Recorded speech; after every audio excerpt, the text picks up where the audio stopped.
வணக்கம் நண்பர்களே, இது உங்கள் கிராஜுவேட் தமிழா. இந்த வீடியோவில் நம்ம தமிழ்நாடு நகர்ப்புற உள்ளாட்சி தேர்தலுக்கு வேட்புமனு எப்படி தாக்கல் செய்யறது, ஒரு வேட்புமனு தாக்கல் செய்யணும் அப்படின்னா நமக்கு என்னென்ன டாக்குமெண்ட்ஸ் எல்லாம் வேணும், வேட்புமனு அப்ளிகேஷன் ஃபார்மை எப்படி ஃபில் பண்ணுறது, கட்சி சார்புடைய வேட்பாளர்கள் எப்படி ஃபில் பண்ணுறது, சுயேட்சை வேட்பாளர்கள் எப்படி ஃபில் பண்ணுறது அப்படிங்கிறதையும், அது மட்டும் இல்லாமல் ஒரு வார்டில் இருக்கக்கூடிய வாக்காளர்களில் எத்தனை பேர் பெண் வாக்காளர்கள், எத்தனை பேர் ஆண் வாக்காளர்கள், மொத்த வாக்குகள் அந்த வார்டில் எத்தனை இருக்குது அப்படிங்கிறதையும் எப்படி செக் பண்ணுறது அப்படிங்கிறதையும், உங்களுடைய பெயர் உங்களுடைய வார்டு வாக்காளர் பட்டியலில் எந்த வரிசை எந்த பாகத்தில் இருக்குது அப்படிங்கிறதையும், உங்களோட பேர் ஃபர்ஸ்ட் வாக்காளர் அடையாள அட்டையில் இருக்கா இல்லையா அப்படிங்கிறதையும், இது எல்லாத்தையுமே நம்ம எப்படி செக் பண்ணுறது அப்படிங்கிறது தான் இந்த வீடியோவில் நம்ம தெளிவாக பார்க்க போகிறோம்.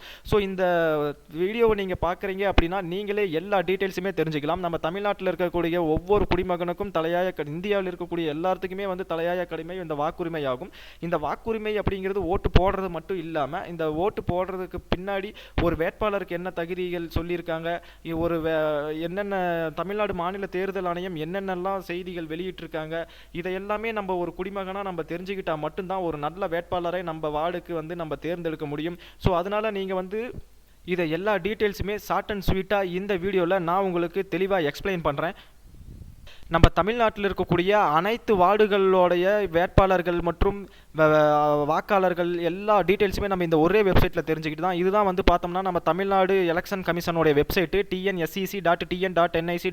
இந்த வெப்சைட்டோட லிங்க் நான் இந்த வீடியோட டிஸ்கிரிப்ஷனில் தரேன். நீங்கள் அந்த லிங்கை டச் பண்ணிங்கன்னா டேரெக்டாக இந்த பேஜுக்குள்ளே வந்துடலாம். இந்த பேஜுக்குள்ளே வந்த உடனே இங்கே கீழே பார்த்தீங்க அப்படின்னா படிவங்கள் மற்றும் கையேடுகள் அப்படின்ற ஒரு லிங்க் இருக்கும். அதுக்கப்புறம் இந்த இடத்துல செய்தி வெளியீடு அப்படின்னு சொல்லி போட்டு கீழே இங்கே நியூ அப்படின்னு சொல்லி போட்டுட்டு நகர்ப்புற உள்ளாட்சி தேர்தலுக்கான வேட்புமனு அப்ளிகேஷன் ஃபார்ம், அதாவது நாமினேஷன் ஃபார்ம் இங்கே இருக்கும். அதை நீங்கள் டவுன்லோட் பண்ணிக்கலாம். அதே மாதிரி வேட்பாளர் கையேடு இங்கே இருக்கும், அதையும் நீங்கள் டவுன்லோட் பண்ணிக்கலாம். இது எல்லாத்துக்கும் முன்னாடி நீங்கள் ஒரு வாக்காளராக இருக்கீங்க அப்படின்னா உங்களுடைய பேர் உங்களுடைய வாக்காளர் பட்டியலில் இருக்கா இல்லையா அப்படின்னு தெரிஞ்சுக்கணும் அப்படின்னா நீங்கள் என்ன பண்ணணும் அப்படின்னா, இந்த இடத்துல பார்த்தோம்னா தமிழ்நாடு நகர்ப்புற உள்ளாட்சி அமைப்புகளுக்கான வாக்காளர் பட்டியல் 2021-22 நியூ அப்படின்னு சொல்லி இங்கே போட்டிருக்கு இல்லையா, இதை நீங்கள் கிளிக் பண்ணீங்க அப்படின்னா உங்களுக்கு இந்த மாதிரி ஒரு லிங்க் ஒன்று ஓப்பன் ஆகும். இதில் பார்த்தோம் அப்படின்னா நீங்கள் எந்த மாவட்டம் அப்படிங்கிறத சூஸ் பண்ணிக்கணும். ஃபார் எக்ஸாம்பிள் நான் கோயம்புத்தூர், அந்த கோயம்புத்தூர் மாநகராட்சினா இங்கே மாநகராட்சியை சூஸ் பண்ணிவிட்டு இங்கே சூஸ் பண்ணணும். இல்லை உங்கள் இருக்கிற இடம் நகராட்சியாக இருந்தால் நகராட்சியை சூஸ் பண்ணிவிட்டு உங்களுடைய மாவட்டத்தை, அந்த மாவட்டத்தில் நீங்கள் எந்த நகராட்சி அப்படிங்கிறத சூஸ் பண்ணிவிட்டு இந்த கோடை போட்டுட்டு நீங்கள் என்ன பண்ணணும், ஷோ ரிசல்ட் அப்படிங்கிறத கொடுக்கணும். ஸோ இப்போ பார்த்தோம்னா அந்த நகராட்சியில் இருக்கக்கூடிய அத்தனை வார்டுகளும் வரும். அதில் நீங்கள் எந்த வார்டோ அந்த வார்டுக்கு நேராக இருக்கக்கூடிய ஃபார்மை நீங்கள் டவுன்லோட் பண்ணீங்க அப்படின்னா போதும். அதில் விமன்ஸுக்கு தனியாக இருக்கும், மென்ஸுக்கு தனியாக இருக்கும். ஆனால் அந்த டவுன்லோட் பண்ணக்கூடிய அப்ளிகேஷன் ஃபார்மில் பார்த்தோம் அப்படின்னா ரெண்டு பேர்த்துக்குமே பார்த்தோம்னா ஒரே ரெண்டு பேர்த்தோட டீட்டெயில்ஸுமே ஒரே வரும். இங்கே பார்த்தீங்கன்னா அந்த பாகம் எண் 1, அதில் நீங்கள் உங்களோட பேர் எந்த வரிசையின் கீழ் இருக்குது அப்படிங்கிறத நீங்கள் பார்த்துக்கலாம். மொத்த வாக்காளர்களோட டீட்டெயில்ஸ் இருக்கும். இதிலே பார்த்தோம்னா ஆண் வாக்காளர்கள் எவ்வளோ, பெண் வாக்காளர்கள் எவ்வளோ அப்படிங்கிறத அவங்க தெளிவாக போட்டிருப்பாங்க. ஸோ அதெல்லாம் நீங்கள் கரெக்டாக பார்த்து நீங்கள் தெரிஞ்சு வச்சுக்கணும். ஸோ ஃபஸ்ட்டு இப்போ பார்த்தோம்னா ஒரு நாமினேஷன் ஃபார்மை நம்ம எப்படி ஃபில் பண்ணணும் அப்படின்னு கேட்டோம் அப்படின்னா, ஒரு நாமினேஷன் ஃபார்ம் அதாவது வேட்புமனு அப்படிங்கிறது 3 ஃபார்ம்களை உள்ளடக்கியது. அது என்னென்ன அப்படின்னு சொல்லி பார்த்தோம் அப்படின்னா, படிவம் 3 அப்படிங்கிற இந்த நாமினேஷன் ஃபார்ம். அதுக்கப்புறமேட்டு பார்த்தோம் அப்படின்னா படிவம் சி அப்படிங்கிறது இந்த ஃபார்ம். இந்த படிவம் சி அப்படிங்கிறது என்ன அப்படின்னா, நீங்கள் ஒரு கட்சி சார்பாக நிற்கிறீங்க அப்படின்னா கண்டிப்பாக நீங்கள் இந்த ஃபார்மை ஃபில் பண்ணினா தான் அந்த கட்சியோட சின்னம் உங்களுக்கு ஒதுக்கப்படும். அப்படி இல்லைன்னா நீங்கள் சுயேட்சை வேட்பாளராக அறிவிக்கப்பட்டு சுயேட்சைக்காக சின்னங்கள் தேர்தல் கமிஷனே வச்சிருப்பாங்க, அந்த சின்னத்தை உங்களுக்கு ஒதுக்கிடுவாங்க. ஓகேவா? ஸோ இப்போ பார்த்தோம்னா இங்கே அங்கீகரிக்கப்பட்ட அரசியல் கட்சி அப்படின்னா, ஒரு அங்கீகரிக்கப்பட்ட அரசியல் கட்சி அப்படின்னா அந்த கட்சி ஒரு குறிப்பிட்ட அளவு வாக்கு வங்கி பெற்றிருக்கு அப்படின்னா அது அங்கீகரிக்கப்பட்ட ஒரு கட்சி. இப்போ இந்த இடத்துல பார்த்தோம்னா பதிவு செய்யப்பட்ட அங்கீகரிக்கப்படாத ஒரு அரசியல் கட்சி அப்படின்னா, எந்த ஒரு இயக்கமோ அமைப்போ எது தொடங்கினாலும் நம்ம கண்டிப்பாக கவர்மெண்ட்டில் ரெஜிஸ்டர் பண்ணிடுவோம். எல்லா போர்ட்லேயும் ப்ளக்ஸில் எல்லாம் பார்த்தீங்கன்னா பதிவு எண்ணு போட்டிருப்பாங்க. ஆனால் அந்த கட்சி எப்போ அங்கீகரிப்பாங்க அப்படின்னா, ஒரு குறிப்பிட்ட அளவு வாக்கு வங்கி வச்சிருந்தா மட்டும்தான் அந்த கட்சியை அங்கீகரிப்பாங்க. ஓகேவா? ஸோ அது வரைக்கும் அது அங்கீகரிக்கப்படாத ஒரு கட்சி தான். ஓகேவா? இதில் உங்களுக்கு எதுவோ அதை நீங்கள் கரெக்டாக சூஸ் பண்ணிக்கிட்டு உங்களோட டீட்டெயில்ஸை இங்கே ஃபில் பண்ணணும். அதுக்கப்புறமேட்டு அப்படியே கீழே வந்தீங்க அப்படின்னா இந்த இடத்துல பார்த்தோம்னா படிவம் 3A அப்படிங்கிறது இதுதான் ரொம்ப இம்பார்ட்டண்ட்டான ஃபார்ம். இந்த ஃபார்மில் பார்த்தோம் அப்படின்னா நம்ம 20 ரூபாய்க்கு மதிப்புள்ள நான் ஜுடிஷியல் முத்திரைத்தாளில் தான் பிரிண்ட் அவுட் போடணும். அதில் பிரிண்ட் அவுட் போட்டு நம்ம என்ன பண்ணணும் அப்படின்னா, ஒரு நோட்டரி வக்கீல்கிட்டையும் நம்ம சைனை வாங்கணும். நம்ம எல்லா டீட்டெயில்ஸும் இதில் கரெக்டாக ஃபில் பண்ணணும். இந்த நாமினேஷன் ஃபார்மில் எந்த ஒரு காலத்தையும் நம்ம எம்டியாக விடக்கூடாது. நமக்கு பொருந்தாது அப்படின்னா அதை பொருந்தாது அப்படிங்கிறத நம்ம மென்ஷன் பண்ணியிருக்கணும். எல்லா டீட்டெயில்ஸுமே நம்ம என்ன பண்ணணும்னா இதில் போட்டிருக்கணும். இதை ஃபில் பண்ணவே நம்ம என்னென்ன டாக்குமெண்ட்ஸ் எல்லாம் அட்டாச்மெண்ட் பண்ணணும் அப்படிங்கிறதையும் நமக்கு இதில் தெளிவாக சொல்லிடுவாங்க. ஸோ இப்போ பார்த்தோம்னா இந்த 3A அப்படிங்கிறத அஃபிடவிட் ஃபார்மை உறுதிமொழி பத்திரத்தை நம்ம நான் ஜுடிஷியல் 20 ரூபீஸ் மதிப்புள்ள நான் ஜுடிஷியல் முத்திரைத்தாளில் தான் நம்ம வாங்க போகிறோம். போகிறோம். அதுக்கப்புறமேட்டு இது கூடயே வேட்பாளர்களின் தகவல் குறித்த சுருக்கம் அப்படின்னு இருக்கும், அந்த ஃபார்மையும் நம்ம ஃபில் பண்ணி வைக்க போகிறோம். ஸோ இந்த ஃபார்மை வந்து இது எல்லாமே தான் நம்ம ஃபில் பண்ணி நம்ம நாமினேஷனில் வைக்கணும். இது கூடயே நம்ம என்னென்ன டாக்குமெண்ட்ஸ் எல்லாம் வேணும் அப்படிங்கிறத நான் ஓரலாக உங்ககிட்ட நான் சொல்லிடுறேன்.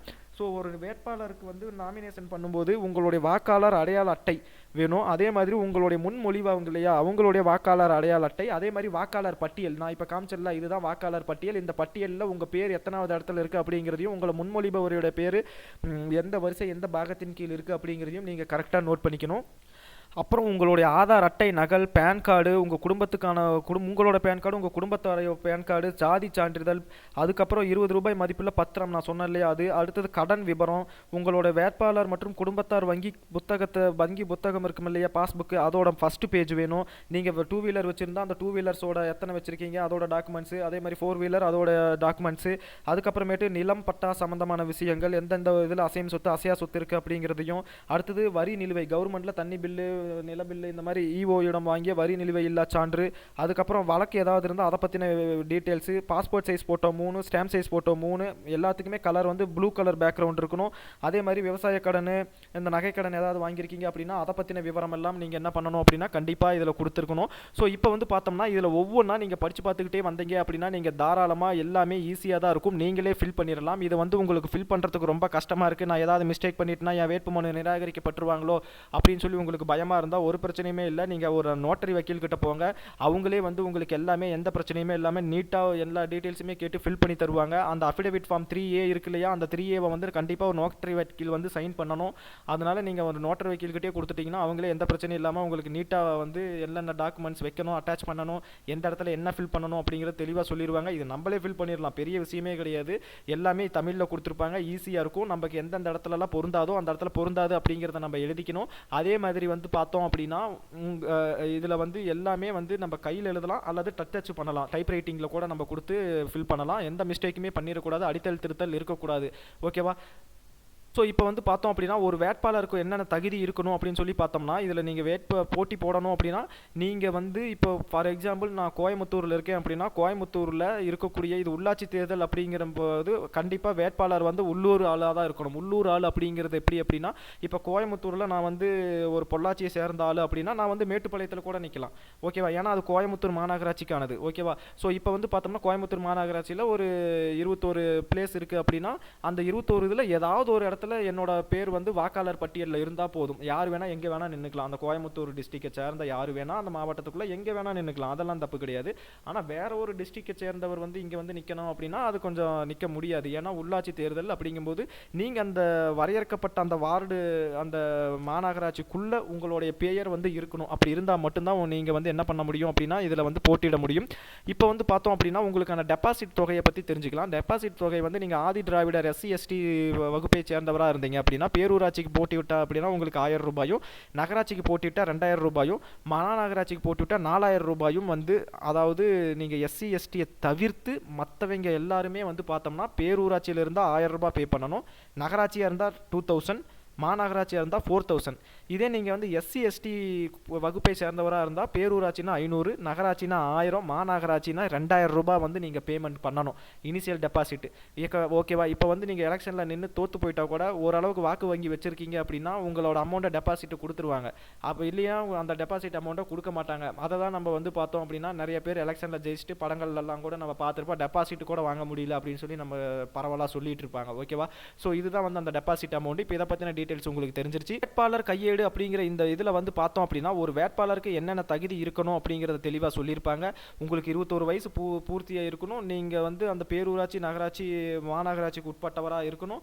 அதே மாதிரி உங்களோட நீங்கள் நிற்கக்கூடிய தொகுதி வந்து தனி தொகுதியாக இருந்தால், அதாவது SC/ST தொகுதியாக இருந்தால் அதில் வந்து பொது பிரிவினர் நிற்க முடியாது, அதுவும் பெண்கள் தொகுதியாக இருந்தால் ஆண்கள் நிற்க முடியாது. இதெல்லாம் சரியாக நீங்கள் பார்த்துக்கிட்டு தான் இது பண்ணணும். அதுக்கப்புறம் ஒரு வேட்பாளர் வந்து 6 மாதங்கள் முதல் வருடக்கணக்காக வந்து நீங்கள் சிறையில் இருந்திருந்தால் நீங்கள் அடுத்த 5 வருடங்களுக்கு வந்து நீங்கள் கண்டிப்பாக எலெக்ஷனில் நிற்க முடியாது. அதே மாதிரி குடியுரிமை பாதுகாப்பு சட்டத்தின் கீழ் நீங்கள் தண்டனை பெற்றிருந்தால் 6 ஆண்டுகளுக்கு மேலே நீங்கள் நிற்க முடியாது. தண்டனை பெற்றிருந்தால் தான் ஓகேவா. 6 மாதங்கள் ஜெயிலில் இருந்துட்டாலே நீங்கள் வந்து அந்த தண்டனை முடிஞ்ச காலம் முடியுது இல்லையா, அடுத்த நாள்ல இருந்து அடுத்து வர 6 வருஷத்துக்கு நிற்க முடியாது அப்படிங்கிறத சொல்லியிருக்காங்க. ஸோ இதில் படித்து பார்த்தீங்க அப்படின்னா எல்லா டீட்டெயில்ஸுமே தெளிவாக உங்களுக்கு நமக்கு கொடுத்துருப்பாங்க. இதை எல்லாமே நீங்கள் கவனமாக படிங்க. ஒவ்வொரு வேட்பாளரும் சரி, ஒவ்வொரு குடிமகனும் சரி, இதை படித்து இதை பற்றின ஒரு நாலேஜை வச்சிருக்க வேண்டியது அவசியம். அப்போ தான் வந்து பார்த்தோம் அப்படின்னா நமக்கு வந்து எங்கேயாவது ஏதாவது மிஸ்டேக் நடக்குது அப்படின்னா கூட நம்மளால் ஈஸியாக கண்டுபிடிக்க முடியும். நமக்கும் அதை பற்றின ஒரு நாலேஜ் இருக்கும். ஸோ இப்போ வேட்புமனு தாக்கல் பண்ணணும் அப்படின்னா ஃபார்ம் 3 வேணும், 3A வேணும், ஃபார்ம் C வேணும். இது அதே மாதிரி நம்மளோட டாக்குமெண்ட்ஸ் என்னென்ன வைக்கணும் அப்படிங்கிறத சொல்லியிருக்கேன். அதே மாதிரி ஃபார்ம் 3A வந்து கண்டிப்பாக ஒரு நோட்டரி வக்கீல்கிட்ட நம்ம கையெழுத்து வாங்கணும். இதை பற்றி எல்லாமே நம்ம தெளிவாக இப்போ இந்த வீடியோவில் பார்த்துட்டோம். அதுக்கப்புறமேட்டு உங்களுடைய நகர்ப்புற உள்ளாட்சி தேர்தலில் எத்தனை பேர் வந்து ஒரு வார்டுக்கு வேட்புமனு தாக்கல் பண்ணியிருக்காங்க, எத்தனை பேர் வாபஸ் வாங்கியிருக்காங்க, எத்தனை பேர் அந்த வேட்புமனு தாக்கல் பண்ணினவங்களுடைய டீட்டெயில்ஸ் எல்லாம் நான் தெரிஞ்சுக்கணும் அப்படின்னா இந்த வேட்புமனு காலம் இருக்குது இல்லையா, முடிஞ்ச உடனே வந்து பார்த்தோம் அப்படின்னா நமக்கு இந்த வெப்சைட்டில் போட்டுருவாங்க. இப்போ பார்த்தோம்னா நகர்ப்புற உள்ளாட்சி தேர்தல் 2022 வேட்புமனு தாக்கல் செய்யப்பட்டது அப்படின்னு சொல்லி இங்கே போட்டிருக்காங்க இல்லையா. இப்போ இதை கிளிக் பண்ணீங்க அப்படின்னா ஏஸ் ஆன் டேட் இன்னைக்கு வரைக்கும் எந்தெந்த ஊரில் யாரெல்லாம் வந்து வேட்புமனு தாக்கல் பண்ணியிருக்காங்களோ அவங்களோட டீட்டெயில்ஸ் எல்லாம் நமக்கு இங்கே வரும். மாவட்டத்தின் பெயர், மாநகராட்சியில் எத்தனை பேர், நகராட்சியில் எத்தனை பேர், பேரூராட்சியில் எத்தனை பேருன்னு சொல்லி நமக்கு இங்கே வருது இல்லையா. இப்போ வந்து பார்த்தோம் அப்படின்னா ஃபார் எக்ஸாம்பிளுக்கு நம்ம வந்து கோயம்புத்தூர் மாநகராட்சியில் வந்து பார்த்தோம் அப்படின்னா பேரூராட்சிக்கு 2 பேர் இப்போ வரைக்கும் பண்ணியிருக்காங்க. ஏன்னா இன்னும் நாள் இருக்குது. இதெல்லாம் கடைசி நாளில் பார்த்தோம்னா இதெல்லாமே ஃபில் ஆகிருக்கும். இது இப்படி நம்ம கிளிக் பண்ணி பார்த்தோம் அப்படின்னா 2 இப்படி டச் பண்ணீங்க அப்படின்னா அந்த 2 எந்தெந்த ஊரில் பண்ணியிருக்காங்க வேட்புமனு பண்ணியிருக்காங்க அப்படின்னு தெரியும். இப்போ சூலூர் அப்படின்னு இருக்கா, அந்த சூலூரை இப்போ டச் பண்ணீங்க அப்படின்னா போதும். அதில் எந்தெந்த வார்டுக்கு பண்ணியிருக்காங்க அப்படின்னு வரும். இப்போ அந்த வார்டை டச் பண்ணி பார்த்தீங்க அப்படின்னா அந்த வார்டில் எந்த நபர் பண்ணியிருக்காரு, அவர் வேட்புமனு என்னென்ன அந்த அவர் கொடுத்த வேட்புமனுவே நமக்கு அப்படியே வரும். அதை வந்து நம்ம பார்த்தோம் டவுன்லோட் பண்ணி கூட நம்ம என்ன பண்ணலாம் அப்படின்னா அவருடைய டீட்டெயில்ஸை பார்த்துக்கலாம். அதே மாதிரி இந்த மாதிரி நம்ம வார்டில் எத்தனை பேர் நிற்கிறாங்க அவங்களோட என்ன டீட்டெயில்ஸுமே நம்ம ஒரே இடத்துல இந்த வெப்சைட்லேயே நம்ம தெரிஞ்சுக்கலாம். ஸோ அதனால் நீங்கள் வந்து பார்த்தோம் அப்படின்னா எந்த ஒரு அதாவது வேட்பாளர்கள் பற்றிய எந்த ஒரு நாலேஜ் இல்லாமல் இருக்க தேவையில்லை. இந்த வெப்சைட் மூலமாக நம்ம எல்லா விஷயத்தையுமே நம்ம தெரிஞ்சுக்கலாம். ஸோ வாக்காளர்களாகிய நாம் தான் வந்து பார்த்தோம்னா இதெல்லாம் இன்ட்ரெஸ்டோட நம்ம தெரிஞ்சுக்கணும். ஏன்னா இது வந்து ஒவ்வொரு எப்படி இப்போ எலெக்ஷனில் அதாவது வாக்களிக்கிறது ஒரு தலையாய கடமையோ அதே மாதிரி நம்ம சட்டத்திட்டங்களை நம்ம தெரிஞ்சு வச்சிருக்க வேண்டியதும் ரொம்ப தலையாய ஒரு கடமை தான். ஸோ இந்த வேட்புமனு இன்னும் நமக்கு நாள் இருக்குது. அது முடியும் போது பார்த்தோம் அப்படின்னா இந்த இடம் எல்லாமே 0 வர எல்லாமே வந்து அவங்க எல்லாமே ஃபில் பண்ணிடுவாங்க. ஸோ அதுக்கப்புறம் நீங்கள் எந்த மாவட்டத்தில் இருக்கீங்களோ எந்த நகராட்சியில் இருக்கீங்களோ அங்கே மொத்தம் எத்தனை பேர் வேட்புமனு பண்ணியிருக்காங்க அப்படிங்கிறது வரும். அதுக்குள்ளே போனீங்கன்னா அந்த நபர்களுடைய டீட்டெயில்ஸ் எல்லாம் வரும். அதெல்லாம் நீங்கள் பார்த்து தெரிஞ்சுக்கலாம். எந்தெந்த கட்சியிலிருந்து எந்தெந்த நபர்கள்லாம் நிற்கிறாங்க அப்படிங்கிறது தெரியும். சுயேட்சையாக எத்தனை பேர் நிற்கிறாங்கிறது தெரியும். ஸோ எல்லா டீட்டெயில்ஸுமே நம்ம கையில் இருக்குது. நம்ம தான் நம்ம வார்டுக்கு தகுதியான பிரதிநிதியாக தேர்ந்தெடுக்க போகிறோம். ஸோ எல்லாருமே கண்டிப்பாக ஓட்டு போட்டுருங்க. ஸோ இந்த வீடியோ உங்களுக்கு யூஸ்ஃபுல்லாக இருந்திருக்கும் அப்படின்னு சொல்லி நான் நினைக்கிறேன். அதே மாதிரி இந்த எலெக்ஷன் ரிலேட்டடாக நமக்கு வரக்கூடிய எல்லா டீட்டெயில்ஸுமே இந்த வெப்சைட்டில் நமக்கு போஸ்ட் பண்ணுவாங்க. நம்ம அதை பார்த்து தெரிஞ்சுக்கலாம். நானும் உங்களுக்கு முடிஞ்ச அளவுக்கு அப்டேட் பண்ணுறேன். இவ்வளோ நேரம் இந்த வீடியோ பொறுமையாக பார்த்துருந்தவங்க எல்லாருக்குமே ரொம்ப ரொம்ப நன்றி. வணக்கம். இது உங்கள் கிராஜுவேட் தமிழா.